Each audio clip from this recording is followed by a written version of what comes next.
রাজশাহীর মেট্রোপলিটন পুলিশের রাজপাড়া থানার ডাবতলা এলাকায় নিজ বাসায় ছুরিকাঘাতে খুন হয়েছেন তাওসিফ রহমান নামের এক ব্যক্তি। 13 নভেম্বর বেলা 3:30টার দিকে এই হামলার ঘটনা ঘটে।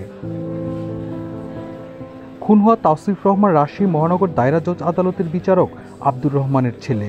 এই ঘটনায় গুরুতর আহত হয়েছেন বিচারকের স্ত্রী তাসনিম নাহার লুসি। 3:30টা হবে আনুমানিক।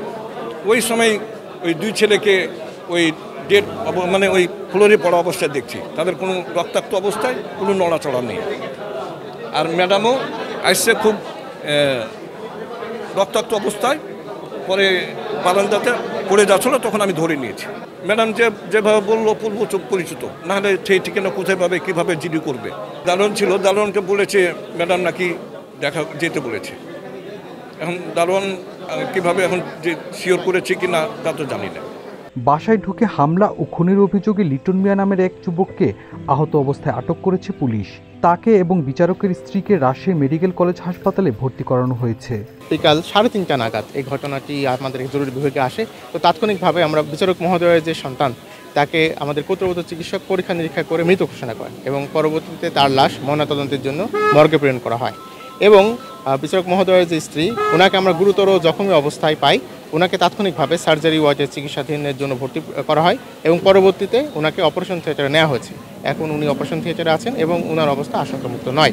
একই ঘটনায় আমরা যতটা জানতে পেরেছি, হামলাকারী সম্ভবত তাকেও গুরুতর আহত অবস্থায় জরুরি বিভাগে আনা হয়।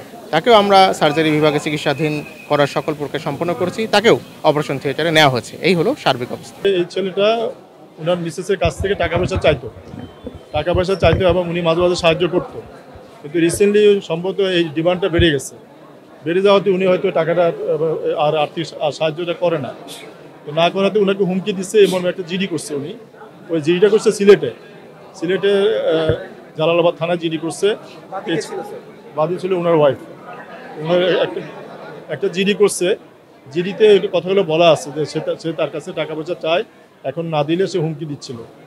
এই বিষয়টা আমরা এটুকু জানতে পারছি। এখন আজকে সে কেন আসলো, আসার পরে মানে বাসায় কি করছে, এখন মানে যদি মানে বাসায় এখন তারাবদ্ধ, আমরা ওখানে পিওর সামনে দেখলাম যে বাসার সামনে রক্তাক্ত অবস্থা।